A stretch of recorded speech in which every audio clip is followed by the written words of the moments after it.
It's the last day of the baseball season, and an entire nation is caught up in the excitement of the most dramatic race in American League history. In the final weekend, 4 teams were still in it: Boston, Minnesota, Detroit, and the White Sox. And on this last day, 3 remain in the fight: the Tigers playing in Detroit, and the Red Sox and Twins battling head-and-head here in Fenway Park. Rico Petrocelli grabs Rich Rowland's pop fly. It's the last out. Boston wins the game, and all bedlam breaks loose.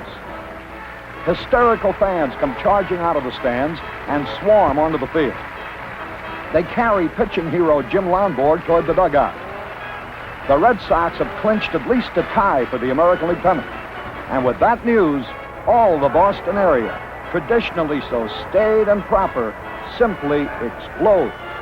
And they get even wilder a little later when they learn the Tigers have lost, and now Boston has won it all. Let's go! Batter up! We're taking the afternoon off. It's a beautiful day for a ball game today. The fans are out to get a ticket or two. From Walla Walla, Washington to Kalamazoo, it's a beautiful day for a home run, but even a triple's okay. We're gonna cheer and boo and raise a hullabaloo at the ball game today. Batter up, strike one. The game has just begun, and the home team's out to win.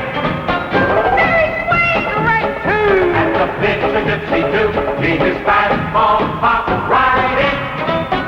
This is it. They're right free. And they're tearing up the chest, but watch The Cardinals warm up for the opener. They also were the opposition the last time the Red Sox won a pennant back in 1946 and handed Boston its first defeat in 6 World Series appearances. Elston Howard and Roger Maris, former teammates with the Yankees, talk over old times. Commissioner William Eckert, supreme authority at the World Series, gets together with the 2 managers, Dick Williams and Red Shandies. Following introduction of the starting players, both teams come to attention, along with the crowd, for the national anthem and raising of the flag by the color guard. The 6-man umpiring crew gathers at the plate with the managers. And there go the Red Sox onto the field. Jose Santiago goes to the mound, winning the distinction of hurling the opener because Lonborg, Boston's ace, pitched the pennant clincher Sunday. Santiago had a 12-4 record. Lou Brock, the fleet-footed outfielder, steps into the box as the leadoff batter for the Cardinals. With a count of 1-1, Brock hits one off the fist for a soft line single into left center. Curt Flood now steps into the batter's box.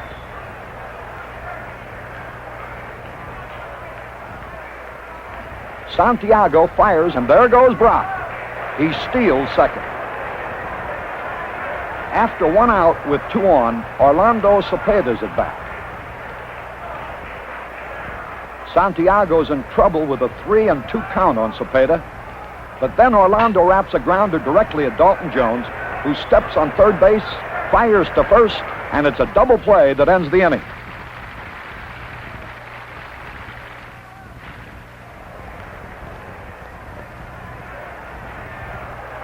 With the bases filled and only 1 out in the Cardinals' second, manager Williams goes out to talk with Santiago. How you feeling, Hosey? Well, I'm just out here to give you a little breather. I'm not going to take you out or anything. Just keep that ball down now, and we'll try to get a pair.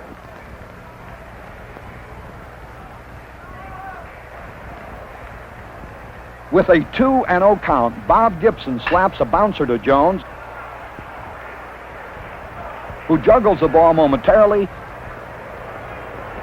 fires to Jerry Adair, who crosses the bag to avoid the runner, and relays to first base. And for the second straight time, a double play has bailed the Red Sox out of a jam. In the third, Brock leads off again, and Santiago mops his brow, quite understandably. Santiago cuts loose, and Lou Brock whistles a low liner to center field for his second hit.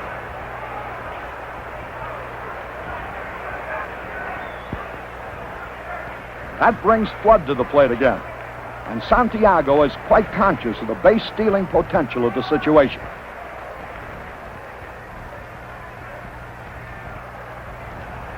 But Flood hits away and smashes the ball into the left field corner, where it caroms off the wall for a double, with Brock taking third. Roger Maris is the next batter. Santiago looks for the next sign after getting 2 quick strikes on Maris. But this time, Roger grounds to Scott with the infield back, and Brock scores easily. It's the first run of the game as St. Louis takes the lead. In the Boston third, Gibson takes his big windup, and Jose connects solidly with a high fastball, and it goes sailing into the left field screen. A homer isn't a complete novelty for Santiago. He hit one May 14th against Detroit.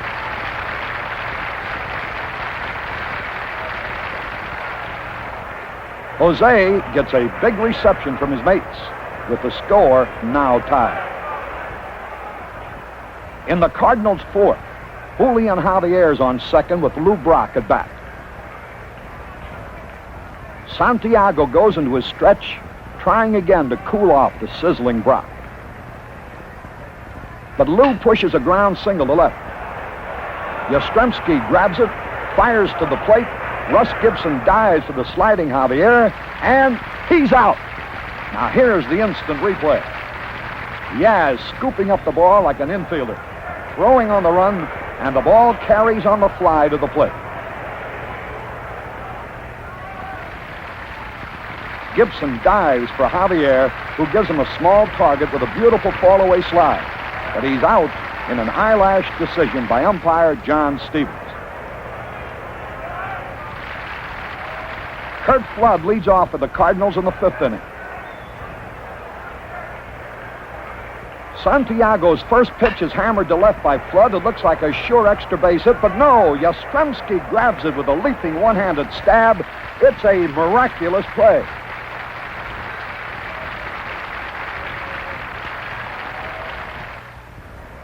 Going into the seventh, Santiago has dueled Gibson to a standstill.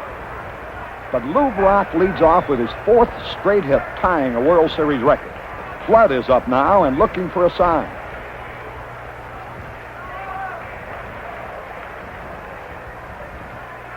On the first pitch to Flood, there goes Brock again. And he's safe with a head-first slide. Petrocelli complains in vain on the decision by umpire Umont. We'll play it back in slow motion, and you can make your own decision.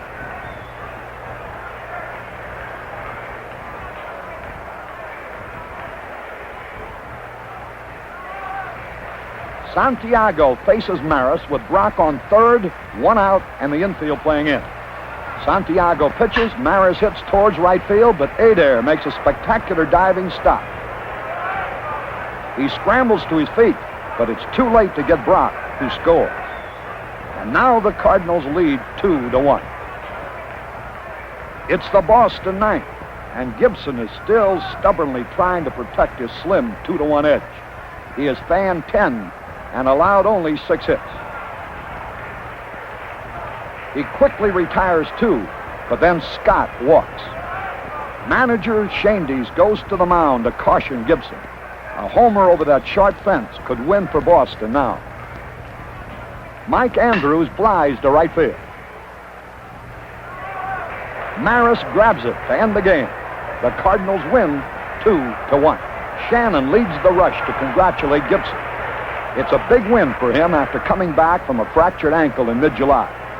But Brock also shared heavily in the glory, getting 4 hits, scoring both runs, and stealing 2 bases.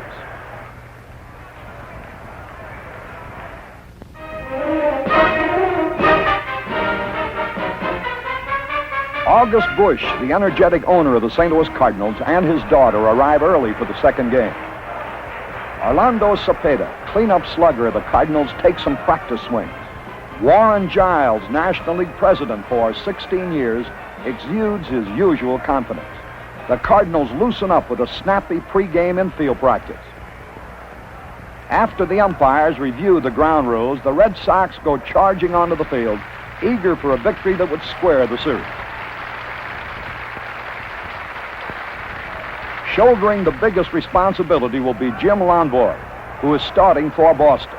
The towering 24-year-old 6'5" hurler has been the stopper for the Red Sox all season, winning 22 games and losing only 9. With 2 out in the Cardinals' second, Lonborg shows his stuff, and Shannon strikes out.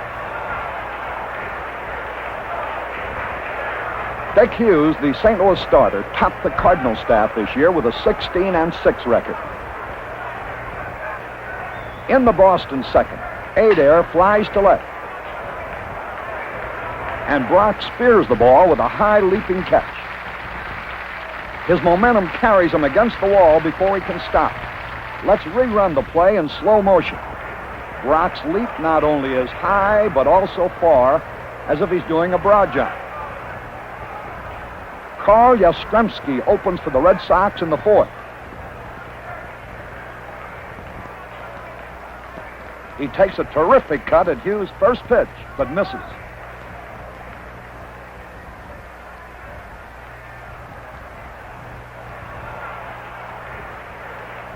Hughes fires another pitch, and this time Yaz doesn't miss. He connects so solidly, everybody in the park knows it's gone.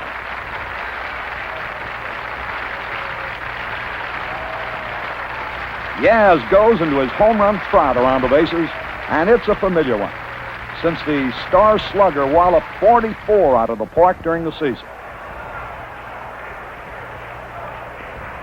Elston Howard comes up with 2 men on and 2 out. And Howard smashes one through the middle. Javier makes a diving stop, an unbelievable play. Then he scrambles to his knees and tosses the ball to Maxville for a force out. Boston now leads 1-0. The Red Sox added another run in the 6th. With 1 out in the 7th, Lonborg has retired 19 in succession. Not a man has reached base, and now he faces Curt Flood. He goes to a 3-2 count, and then walks Flood on a low outside pitch. That ends Lonborg's chances for a perfect game, but he still has a no-hitter going. In the Red Sox 7th, Jose Tartabull and Dalton Jones are on base with nobody out when Yastrzemski loosens up for another turn at bat. Lefty Joe Harner is the new Cardinal pitcher. Yaz steps into the batter's box, wiping his hands dry. Harner pitches, and Yastrzemski really ties into this one. It's a way back over the bullpen and into the bleachers for his second home run of the day. Tartabull and Jones score. Tartabull, Jones, and Scott, the next batter, greet him at the plate, and he gets another welcome. Carl Yastrzemski's 3-run homer has expanded the Boston lead to 5-0.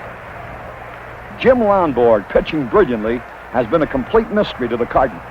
He still has a no-hitter with 2 out in the 8th, and Julian Javier coming up.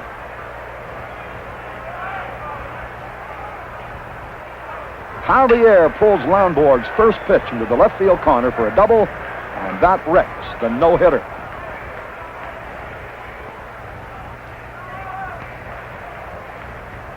As Lonborg warms up in the 9th, he still has a 1-hit shutout, and the crowd gives him a big hand. He retires the first 2 and is 1 out away from victory with Flood at bat. Lonborg looks in for the catcher's sign.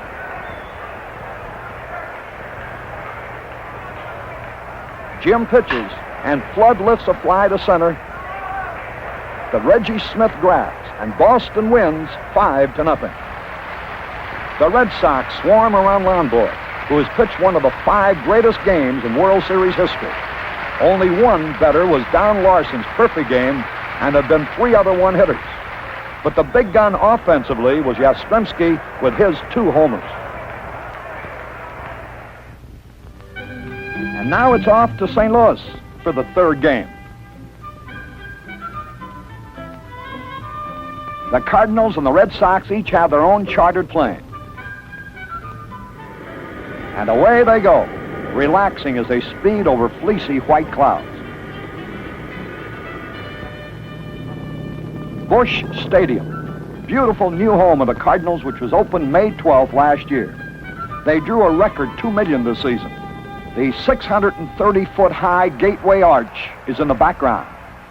And now the players come to attention for the national anthem. Manager Dick Williams checks the ground rules with the umpires. Nelson Briles, St. Louis pitcher, was 14 wins and 5 losses, becoming a starter after Bob Gibson broke his ankle. Gary Bell, acquired from Cleveland, will start for Boston. He was 13-13 overall this season. Lou Brock leads off for the Cardinals in the first inning. Brock meets a curveball perfectly for a line drive, and there goes the St. Louis Swiftie. He loses his helmet as usual before sliding in with a triple.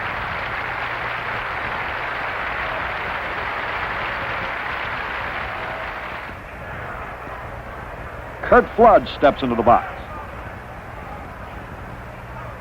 After taking one pitch, Flood rips the next one for a line single to center, and Brock scores.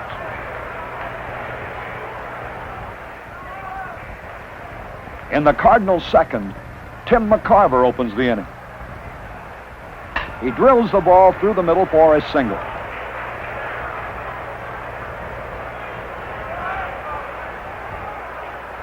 Mike Shannon digs in at the plate. Shannon cuts viciously at Bell's first pitch, and there it goes. Yastrzemski starts in pursuit, but it's a home run. Shannon comes crowding around third base while Tim McCarver scores just ahead of him. It's the second World Series homer for Mike, who hit his first against the Yankees in 1964. As Shannon heads for the bench, Cepeda leads the hand-slapping welcome. The Cardinals lead 3-0.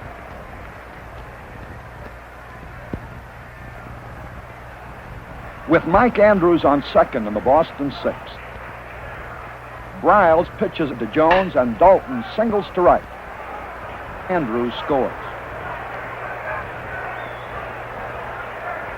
In the Cardinals' sixth, Maris lines a single to right on a 3-2 pitch. Lou Brock scores from third, and St. Louis leads 4-1. Reggie Smith stretches his muscles as he leads off the Boston seventh against Briles. Smith levels his bat over the plate and slams the first pitch over the bullpen wall for a home run. Smith comes around to score, and he gets a big reception from his mates, who feel that they're still very much in this contest, with the Cardinal lead slashed to 4-2. With Dan Osinski pitching in the Cardinal eighth, Orlando Cepeda hammers the ball off the wall in right center for a double, and Maris scores.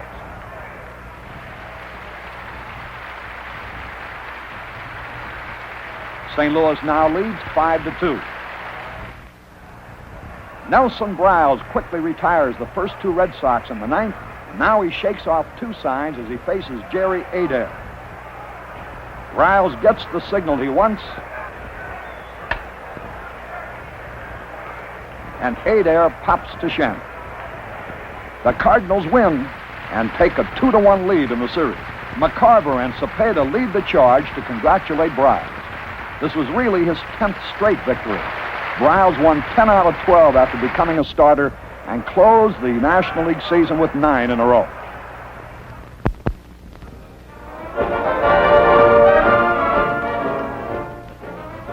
It's a dark, cloudy day for the fourth game, and the lights are on.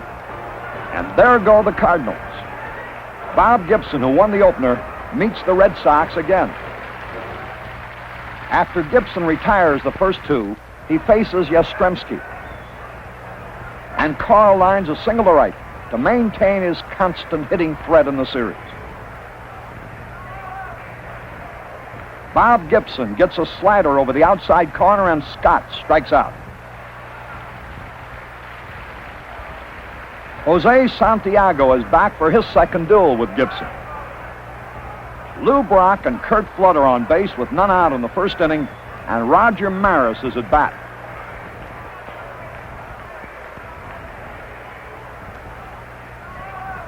Maris smashes a line drive into the left field corner. Roger Maris pulls up at second base with a stand-up double. Brock and Flood, the St. Louis Swifties, come racing home to score the game's first runs. With Maris now on third and one out, Tim McCarver steps to the plate, wiping his hands. The infield is in. With a 2-0 count, McCarver connects with a belt-high fastball and pulls a single in the right field. And that sends Maris home with another run. Manager Shane Deese looks over the situation. There are 2 on and 2 out as Maxville comes to bat. Jose Santiago is shaken up, but he keeps firing, and Maxville slashes one past Petrocelli for a single to left. It's the 6th hit off Santiago, and McCarver scores. St. Louis has jumped away to a 4-run lead. With 2 out in the Red Sox second, Rico Petrocelli strikes out on a curveball that's almost in the dirt.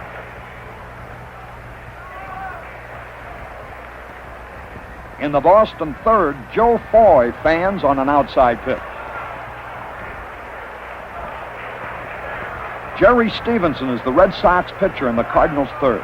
1 run is across with Shannon on first and 1 out when Javier steps to the plate.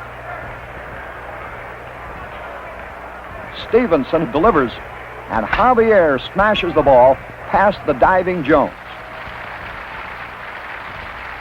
Yastrzemski runs it down in left field. Yaz cuts loose with a throw, but Shannon scores from first. The Cardinals now lead 6-0. Bob Gibson warms up for the Boston 8th.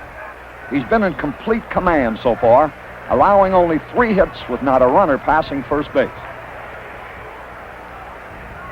With 2 out, Jose Tartabull, who has 1 of the 3 hits, is at bat. Gibson pitches, and wow, he almost gets sculled as Tartabull's low liner whizzes over his head into center field.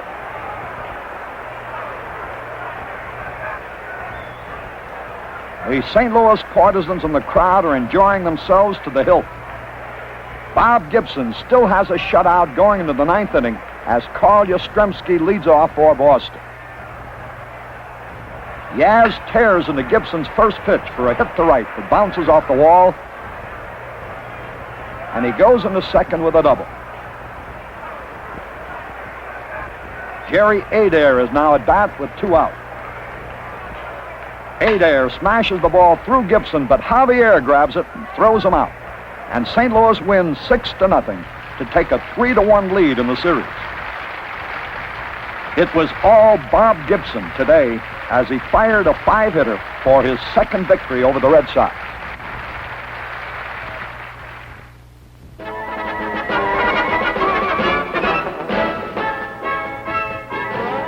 Busch Stadium, bright and beautiful in the sun, is the scene of action as Boston, down 3-1, fights for survival in the series. Red Sox owner Tom Yawkey's on hand early to watch Yastrzemski, his newest pride and joy. Carl has succeeded Ted Williams as the big hero in Boston.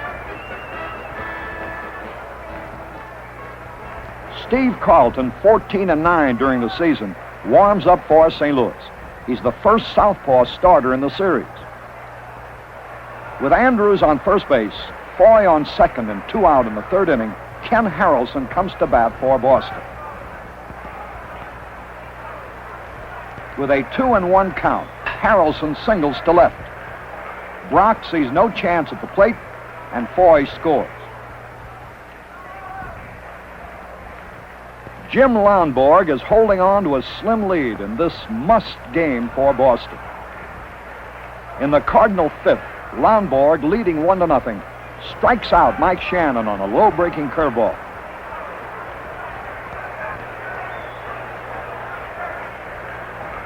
In the Boston sixth, with Ken Harrelson on first base, George Scott smashes a pitch over second. Javier spears the ball backhanded, flips it to Maxville. It's a double play, and what a play. Let's look at it again. As he falls down, Javier tosses the ball under his left elbow, and the throw is perfect. There is such lightning dexterity, such flawless ballet precision, that the entire dazzling play is completed in just 5 seconds from the time the ball is hit. In the Cardinals' sixth, Bob Tolan bats for Carlton and takes the third strike. Lonborg has a 2-hitter, but leads only 1-0 after 8 innings. Ron Willis takes over the Cardinal pitching in the Boston ninth. Reggie Smith comes up after George Scott opens with a walk. Smith goes with an outside pitch and strokes it to left. Brock runs it down and throws to second while Scott takes third, and Smith pulls up with a double. After Petrocelli is walked intentionally, Elston Howard takes the first pitch.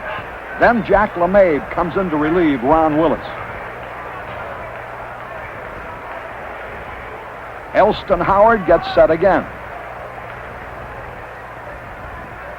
Howard cuts at a low pitch. Scott heads back to third to tag up, but it's a little blooper nobody can reach. Scott comes in to score, and when Maris throws high to the plate, Smith also comes sliding home as McCarver is too late diving after the runner.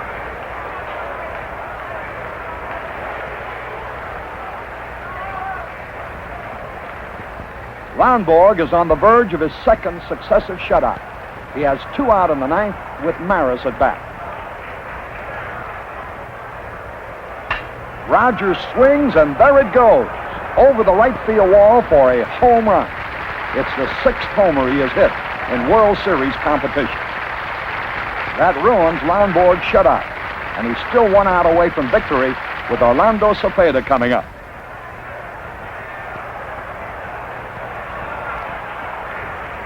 Lonborg reaches back for something extra, and Cepeda smashes the ball at Foy, who makes a dazzling stop and throws him out. The Red Sox win 3-1. The amazing Lonborg has done it again. In 2 starts, he has allowed only 4 hits, the fewest ever given up by a pitcher in 2 consecutive games in World Series history. And now it's back to Boston for Game 6.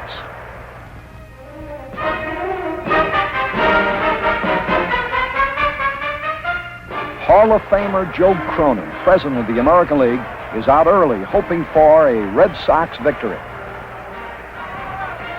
Managers Dick Williams and Red Shandy seem perfectly relaxed as they get together before the 6th game. Red Sox publicity director Bill Crowley and general manager Dick O'Connell look over the situation. Williams gambles with rookie pitcher Gary Waslewski. It's his first start since September the 3rd when he was with Toronto. Here are the umpires: Paul Pryor, Augie Donatelli, Frank Humont, Al Barlick, Ed Runge, and John Stevens. Dick Hughes comes back for his second shot at the Red Sox. Rico Petrocelli steps to the plate in the Boston second with 2 away. And Petrocelli connects solidly. It's up, over the fence, and into the screen for a home run. Rico jogs around the bases to the welcome of his teammates. With Javier on second and 2 out in the Cardinals' third, the sizzling Lou Brock again poses a threat. Gary Waslewski pitches, but Brock slashes a grounder toward right. Andrews dives but misses. And Javier scores easily. Waslewski checks Brock and then pitches to Flood, and there goes Lou on another steal. He beats the throw easily. Waslewski pitches, and Flood rifles a low liner to left field for a single. And here comes Brock. He's sliding headfirst safely past catcher Elston Howard. Lou Brock gets a wild welcome as St. Louis now leads 2-1. Carl Yastrzemski leads off the Boston fourth. And with the fans, it's Yaz for mayor. Yaz smashes an outside pitch to left. It's in the netting for a home run. That's number 3 for the Boston Slugger in the series and ties the score 2-all. Reggie Smith comes up after Hughes gets 2 out. Smith gets around on this one and hooks a drive into the right field seats for another home run. And Reggie himself seems to be the happiest guy of all. Manager Shandies goes out to talk with Hughes. Dick, how you feeling? Keep your good stuff on the ball now. Keep it down on this guy. He likes to pull the ball anyway, so keep it away. Go get him now. Rico Petrocelli is back at the plate. And Rico slams the ball to left center. It's in the netting for the 3rd homer of the inning, a new World Series record. The short left field fence is called the Green Monster, but today it's anything but that for the Red Sox. In the Cardinal 5th inning, Lou Brock wraps a grounder toward right. Scott makes a fine backhanded play. It takes him several strides to regain his balance and get off a throw to Waslewski, but the flying Brock is out on a great play. Boy grabs Javier's smash in the Cardinals' 6th, and it's close at first base. So close that Javier comes back and argues the decision. With Bob Tolan on first base in the Cardinals' 7th, Brock takes a tremendous cut at a John Wyatt fastball. It might be, it could be, it is. Holy cow, what a blast. Probably 440 feet. Tolan and Brock cross the plate. And Lou gets the royal treatment again from his mates. Now the game is tied at 4-all. With 2 runs across in the Boston 7th, Larry Jasper relieves Joe Horner. With 2 men on and 1 out, Adair bats for Tartabull. He flies to deep center where Curt Flood hauls it in, and Andrews scores on the sacrifice fly. After Scott singled, Smith comes up with 2 on base. Smith barely meets the ball for a shallow fly ball that 3 Cardinals converge on. Brock races in but misses, and Flood fields it while Yastrzemski scores another run, and the Red Sox now lead 8-4. Gary Bell has the job of protecting this Boston margin in the Cardinal 9th. With 2 already out, Roger Maris hits to left, and Yastrzemski holds it to a single. Orlando Cepeda now faces Gary Bell. A breaking pitch is topped by Cepeda, and Bell moves over to throw him out. Boston wins and forces the series to the limit of 7 games. Bell's relief work wrapped it up, but the big heroes of this clutch victory were Gary Waslewski and Rico Petrocelli. Waslewski, who had pitched only 42 innings for Boston, held the Cardinals at bay into the 6th, and it was Petrocelli who paced the explosive attack with a pair of homers.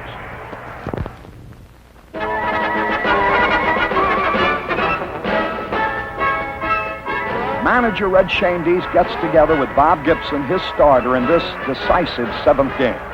Jim Toomey, the Cardinal publicity director, is on hand early, and so is the great Stan Musial, now the St. Louis Cardinals general manager. Boston pins all its hopes on Jim Lonborg, who will pitch with only 2 days rest in the head-and-head duel of the 2 pitching aces.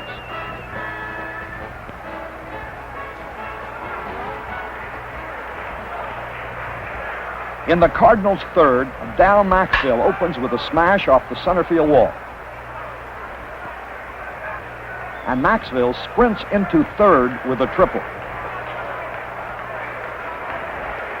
After 2 outs, Flood is up, with Maxfield still on 3rd. Lonborg pitches. Kurt lines a single to center. And Maxville scores the game's first run. On the next pitch, Roger Maris grounds towards first, and the ball gets past Scott for a single to right field. And Flood races around to third. With Cepeda at bat, Lonborg breaks a wild pitch into the dirt, and Flood scores.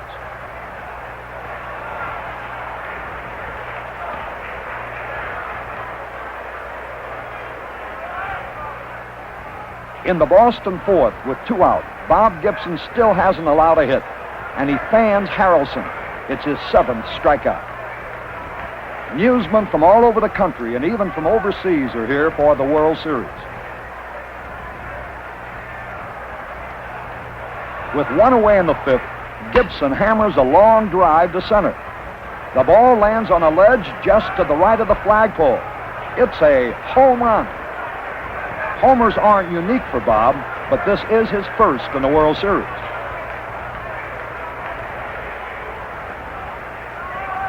St. Louis scores again in the inning and leads 4-0. George Scott leads off in the Red Sox 5th. Scott leans into one and crashes the ball off the wall in center.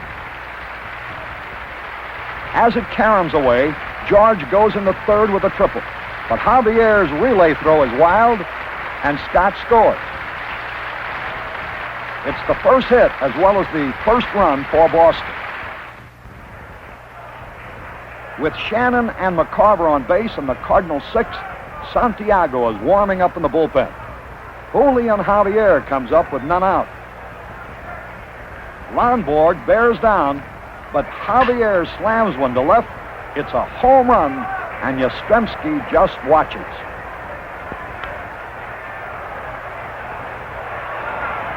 It's the 13th home run in the series by both clubs, and this one is a crusher.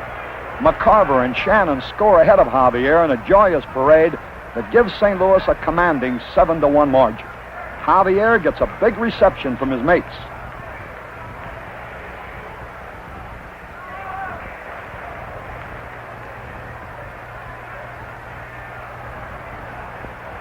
In the Cardinals' 9th, Lou Brock is in there again for his 7th stolen base of the series, a new record. Carl Yastrzemski leads off for the Red Sox in the 9th and gets a standing ovation. Gibson has a 2-hitter and a 7-2 lead as he faces Yastrzemski. Carl smashes a single to right field. That brings Ken Harrelson to the plate. Gibson delivers and Harrelson hits a grounder to short. It's Maxfield to Javier to Cepeda, a double play. Now 1 out from victory, Gibson makes a supreme effort and Scott strikes out. The Cardinals win. They're the new world champions. And Bob Gibson, with his 3rd victory, has brought them through in the decisive 7th game, even as he did in 1964 against the New York Yankees. It was another spectacular series, with the Red Sox fighting their way back after being down 3-1, with records shattered and glittering heroes on both sides, to underline once again that for sheer drama and thrills, the World Series is unmatched anywhere on the sports scene. We're gonna cheer and boo and raise a